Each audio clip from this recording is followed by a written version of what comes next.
नमस्कार। आज हम लोग जीवन की एक ऐसी व्यथा या एक ऐसी समस्या की बात करने जा रहे हैं, जिसे हम लोग तनाव कहते हैं या टेंशन कहते हैं। आधुनिक विज्ञान में तनाव को कई बीमारियों के लिए या कई नकारात्मक चीज़ों के लिए जिम्मेवार माना जाता है। तो ये टेंशन है क्या या तनाव है क्या? साधारण समझ के लिए यानी जिसमें आसानी से हम समझ सकें। पहला रास्ता इसका यह होता है कि तनाव जो है वह मौन कारणों से आता है, यानी ऐसे कारण जो खुद हमसे लड़ते नहीं है, बोलते नहीं है और उनका निर्माण हमारे अंदर ही चलता है।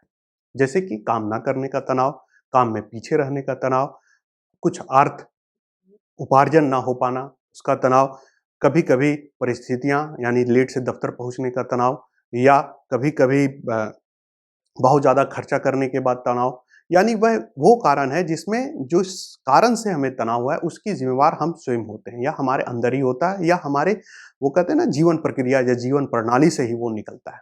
तो ये पहला कारण है। दूसरा कारण यह है कि जो तनाव जहाँ से हमें मिलता है, जो टेंशन हमें मिलता है वह उसमें कोई जीवित व्यक्ति या जीवित शख्स उसमें सामने खड़ा होता है।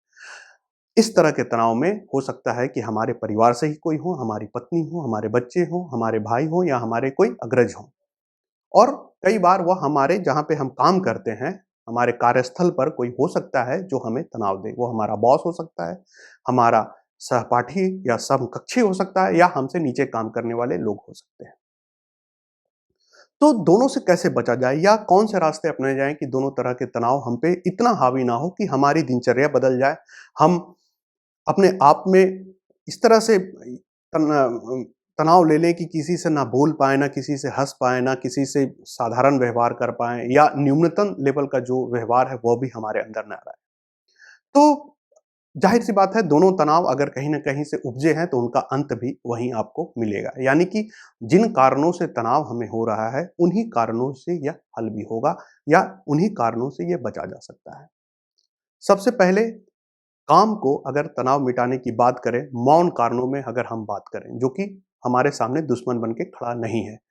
मैंने भी तमाम रिसर्च किए, तमाम जगह पे पढ़ा कई जगहों पे मैंने देखा भी। तो मुझे लगा कि तनाव में अमूमन जो आपको रास्ते बताए जाते हैं कि आपको योगा करना चाहिए, प्राणायाम करना चाहिए या सुबह-सुबह उठना चाहिए, दौड़ना चाहिए। ये तमाम रास्ते वो रास्ते हैं, जो कि तनाव से आप एक बार आपको तनाव आ जाता है, फिर बाद में कैसे आप उसको रिलैक्स होते हैं या कैसे उसका अंत करते हैं। लेकिन ऑन अ स्पॉट यानी कि जब परिस्थिति आपके सामने है, जब सामने तनाव हो तब क्या करें, यह बहुत ज़रूरी है। ताकि तनाव आप कैरी ऑन ना करें यानी उसको सर पे चढ़ाकर या अपने साथ लेकर कहीं दूर ना जाएँ, वहीं उसका निष्पादन हो जाए। यानी कि जहाँ पे तनाव हमें उपजा है, वहीं तनाव का अंत भी हो जाए। तो पहले हम मौन कारणों पे बात कर लेते हैं यानी वैसे कारण, तनाव के वैसे कारण जो कि हमारे अपने आदतों के कारण हम लेते हैं।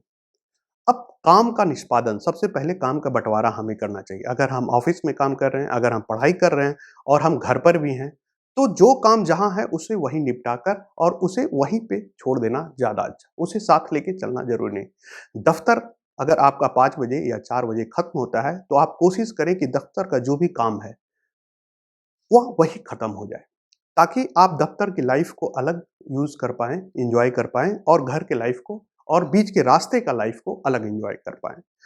कहने का आशय यह है कि दफ्तर से कोई काम घर ना ले जाएँ, घर का कोई काम दफ्तर लेके ना आएँ, तो आप तनाव से बचे रहेंगे। काम का विभाजन बहुत ज़रूरी है। जो भी छोटे-मोटे काम, एक छोटा-सा मैसेज करना हो या फ़ोन कॉल करना, चाहे आपको लग रहा हो कि बहुत छोटा हो, आदत में ये डालें कि वो घर तक ना जाए। वो दफ्तर के समय में ही जो समय सीमा है, उसके अंदर ही निपटा दें। अगले दिन फिर से आप वहीं से काम शुरू करें या जो बचा हुआ है वहाँ से शुरू करें, लेकिन घर में वो काम करने की आदत ना डालें। ठीक उसी प्रकार दफ्तर से घर जाने के बीच का जो सफ़र है, उसको आप गाना सुनकर या कुछ रचनात्मक लिखकर या कुछ सोचकर, कुछ नहीं तो चुपचाप मौन दर्शक होकर बिताएँ। उस समय भी दफ्तर का काम या घर का काम मत करें। कोशिश करें कि दोनों के बीच में गैप हो थोड़ा-सा, दिमाग को रीसेट होने का या अपने प्रकृति को प्राप्त करने का, जो कि उसकी शांत प्रकृति है, वो मौका दें। उसके बाद फिर घर जाते हैं, तो घर पे पहले तुरंत काम करना ना शुरू करें। घर का जो दफ्तर के अलावा काम है, थोड़ा देर सबसे बात करें, कुछ रिफ्रेशमेंट वगैरह लें। उसके बाद आप बैठकर आप देखें कि घर का कौन-कौन सा काम है। अब वो काम को आप अंजाम दे सकते हैं, चाहे राशन का हो या कोई बातचीत हो या किसी रिलेशन से जुड़ा हुआ है, पूर्णतः आप घर पे समय दें। उसमें दफ्तर से जुड़े हुए कोई भी काम आप ना करें। कोई काम अगर आता भी है इस बीच, तो कोशिश करें कि वह काम तो ले लें, नोट कर लें, लेकिन उसका उस पे जो लगना हो या उस पे समय देना, वो दफ्तर में ही जाके दें। आप जो भी पढ़ते हैं, आपको अंदर से अंदर लगता है मैं ये नहीं करता हूँ। पढ़ते वक़्त आपके मन में फीलिंग आता है कि ये अच्छी आदत मुझ में नहीं है, वो अच्छी आदत नहीं है, ये कर लूँगा तो मैं अच्छा हो जाऊँगा, वो तो फिर करना कब है? कभी ना कभी तो करना है। तो कुछ अच्छी आदतें जो आप पढ़ लिख कर या दोस्तों से चर्चा कर कर देखते हैं, उसको डालें, है ना? ये सब योगा, प्राणायाम, एक्सरसाइज़ या थोड़ा-सा कुछ रचनात्मक काम, लिखना या कुछ गुनगुनाना, ये आदतों में शुमार करें।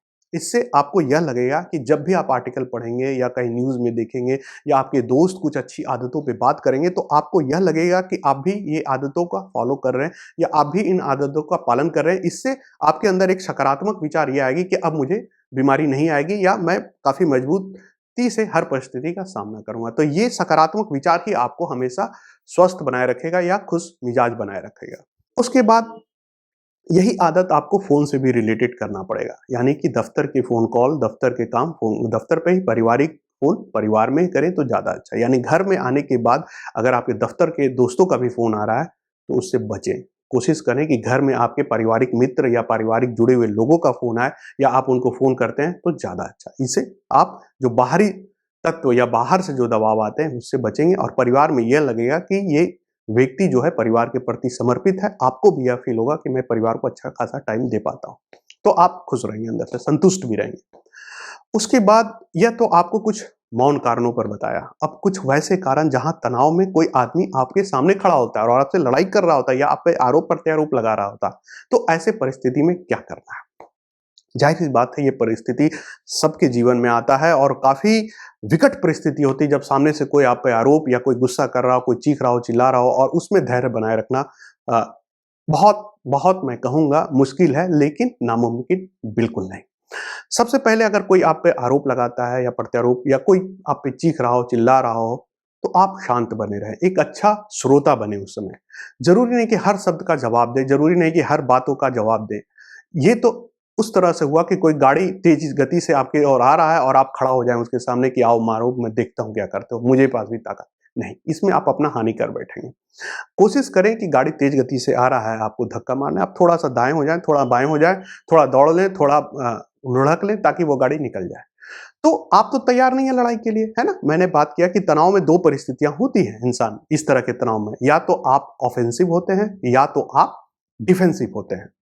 जब हम ऑफेंसिव की बात करते हैं, तो हम क्या करते हैं? यानी कि हम खुद प्रहार करते हैं, है ना? हम अटैक करते हैं, यानी हम आक्रमण करते हैं। हम खुद किसी को लड़ते हैं, खुद किसी पर आरोप लगाते हैं, खुद किसी को डाँटते हैं। लेकिन जब आप डिफेंसिव होते हैं, यानी कि आप आत्मरक्षा करते हैं। तो जब आत्मरक्षा की मुद्रा में आप हैं, यानी कि आप पर कोई हल्ला कर रहा है, चीख रहा है, चिल्ला रहा है और आप उसके लिए तैयार नहीं हैं, आप शांत से बैठे हुए थे या आप उसके लिए बिल्कुल तैयार नहीं, कोई दूसरा शुरू किया है, ऐसी हालात में आपको चुप रहना चाहिए, कम से कम बोलना चाहिए। शब्द का प्रयोग कम से कम करें, भाव का भी प्रयोग कम से कम करें। अपना चेहरे को बहुत नहीं बनाएँ, आप हँसेंगे फिर भी उससे गुस्सा आएगा, आप उसको नहीं वैल्यू देंगे फिर भी वो गुस्सा होगा। तो आप थोड़ा धैर्य रखें, उसकी बातों को सुनें और गौर से सुनें, जो भी बोल रहा है, आप उसको सुनने की कोशिश करें। उसके बाद पहला पॉइंट ये करें, दूसरा आप ये करें कि उससे आई कॉन्टैक्ट ना करें। क्योंकि आँखों में हमारे हर इंद्रियों में ऊर्जा होती है, हमारे कान में भी होती है, आँखों में भी होती है और तमाम इंद्रियों में भी होती है। तो जब आप आई कॉन्टैक्ट करते हैं तो सामने वाले को और निमंत्रण मिलता है कि मेरी बातों को बहुत अच्छे से सुन रहा है, इसे और जितना भड़ास है निकालने, तो वो और ज़्यादा उद्वेलित होता है और जल्दी तेज़-तेज़ से बोलता है या आप पे और गुस्सा होता है। कोशिश करें कि इंद्रियों का कांटेक्ट ना हो, आप अगर वो सामने से गुस्सा कर रहे हैं तो आप सुनते रहें, उसे लगे कि सुन रहा है, क्योंकि आप कई जगह हमें ऐसा नहीं होता है कि हम जगह छोड़ सकते हैं, जैसे आप वर्किंग प्लेस में या फैमिली में आप छोड़ के नहीं जा सकते। तो आप थोड़ा-सा आँखों को नीचा करके उसे बोलने दें और जब वो बोल ले या वो जब पूरा खत्म हो जाए, उसकी जो आपको लग जाए कि ये जितना ऊर्जा के साथ आया था, जितना गुस्सा लेके आया था, वो वॉश आउट हो गया, अब ये थोड़ा शांत है। तो कई आरोप आप पे लगेंगे, ज़ाहिर-सी बात है आपको जवाब भी देना पड़ेगा, वर्किंग प्लेस हो या घर हो। अब आप उनके भावों का जवाब ना दें। मान लीजिए कोई गाली दे के बात किया हो या कोई बहुत गंदे शब्दों का प्रयोग किया, तो आप भी तो नहीं प्रयोग करेंगे, क्योंकि फिर आप में उसमें कोई अंतर नहीं रहा। उसकी जो तथ्यात्मक बातें हैं, यानी कोई आरोप लगाया है, जो फैक्चुअल बात है, उसका जवाब दें, क्योंकि फैक्ट हमेशा आराम से सत्यापित हो सकता है। जैसे कुछ ने कहा कि ये काम तुमने नहीं किया है, दफ्तर में मान लीजिए कहा था, ये काम आपने नहीं किया, इतना देर हो गया, अब आपने कर रखा है, मान लीजिए उसे नहीं पता है या उस रूप में नहीं पता है जिस रूप में आपने किया है। तो आप उसको सीधे ये ना बताएं कि तुम मुझ पे झूठ आरोप लगा रहे हो, मैंने ये करा, ये सब मत बोलें। सीधे आप काम को दिखाएं कि देखिए मैंने कर दिया है, और शब्द कम से कम प्रयोग करें। तो हर तथ्यात्मक चीज़ों का केवल जवाब दें, जो चीज़ नकारात्मक है या जो चीज़ ऐसी चीज़ें हैं जिस पे बात करने का कोई अंत नहीं है, उन चीज़ों का जवाब नहीं दें। जो फैक्ट ऑफ द मैटर है, पूरे लड़ाई के जो केंद्र में है, उन चीज़ों का जवाब दें और काफ़ी ऑब्जेक्टिव वे में दें। काफ़ी अ, कम से कम शब्द और आंकड़ों की भाषा में दें कि मैंने इस पे ये काम किया, आप देख सकते हैं। उसी तरह परिवार में मान लीजिए कोई आरोप लगाता है, तो वहाँ भी बहुत ऑब्जेक्टिव वे में जवाब दें। क्योंकि लड़ाई करने के बाद, वाद-विवाद करने के बाद पछताने के सिवा या उसके अलावा और कुछ आता नहीं है। पछतावा ही होता है कि क्यों लड़ा या क्यों फिर, और उस रिलेशन को वापस बहाल करना होता है जिसमें अच्छा खासा समय भी लगता है और वो पहले वाला मज़ा नहीं आता है, फिर उसको भी प्राप्त करने में टाइम लगता है। तो अ, इससे अच्छा कि रिलेशन खराब हो जाए, रिलेशन को बना के रखना। तो तनाव में पहले आई कॉन्टैक्ट से बचें, कम से कम शब्द प्रयोग करें, और हो सकता है अगर ये संभव हो कि ऐसा विषय नहीं है, अनर्गल विषय है, तो आप हो सकता है तो उस जगह पर थोड़ा-सा चेंज कर लें। मान लीजिए अगर यहाँ कोई हम पे गुस्सा कर रहा है, तो हम जगह चेंज कर लेंगे, तो वो अपने आप उसको और मतलब कि उसे लगेगा कि अब तो कोई है ही नहीं, तो किस पे गुस्सा करें। तो जगह को बदलने की कोशिश करें, वो वेन्यू को बदलने की कोशिश करें, दूसरी जगह पे, दूसरे कमरे में या दूसरे डेस्क पे आप चले जाएँ, वो भी एक अच्छा है। जहाँ पे लग रहा है कि आपको कोई आपके लिए जवाब देने की ज़रूरत नहीं है या ऐसी चीज़ है जो जवाब नहीं दी जा सकती है, तो आप जगह बदल लें और फिर उससे भी समस्या का निराकरण हो सकता है। उसके बाद जो नेक्स्ट अच्छी तरीके, अगर आप में संभव है तो कोई आप पे गुस्सा आ रहा है तो उसे 1 गिलास पानी का ऑफ़र कर सकते हैं कि आप पानी पीजिए, उसके बाद आप बात करिए। ठंडा से क्या बात है, आप पहले पानी पीजिए, अब बैठ जाइए। अगर ये आप कर सकते हैं, क्योंकि ये बहुत चुनौतीपूर्ण ये कदम है, अगर आप में क्षमता है, कर सकते हैं तो 1 गिलास पानी ऑफ़र करिए, या कुछ खाने को आपके पास कुछ भी है, तो उसे ऑफ़र करिए ताकि उसका थोड़ा-सा ब्रेक लग जाए। गुस्सा को, उसकी जो ज्वलनशीलता है उसको कुछ द्रव्य मिल जाए और वो शांत हो जाए। जैसे आग जलता रहता है ना, और उसमें हम कुछ अगर बालू डाल दें या कुछ ऐसा, तो वो शांत हो जाता है, या पेट में जब भूख लगी रहती है कुछ डालते हैं तो शांत हो जाता है। उसी तरह उसे कुछ पानी दे दें, कुछ द्रव्य मतलब कुछ खाने-पीने को दे दें ताकि वह थोड़ा शांत हो जाए, तब अब बोलिए क्या बोलना है। तो एक वातावरण में बदलाव आप कर देते हैं, वो पूरा जो ऊर्जा होता है, एनर्जी होता है, वो चेंज कर देते हैं। तो ये भी आप कर सकते हैं अगर आप कर पाते हैं तो। अब आपको जब सफाई देना है तो आपको पता हो कि कोई आदमी गुस्सा है, तो कितने देर में या कितने दिन में वो शांत होगा। उसके बाद उससे आराम से बात करें ताकि फिर से वो घटना ना हो। लेकिन बात करते में आप पुरानी बातों को बिल्कुल ना दोहराएँ। आप अपनी तरफ से जो-जो आरोप लगाए उसकी सफाई दें बस। उससे कोई क्वेश्चन ना करें।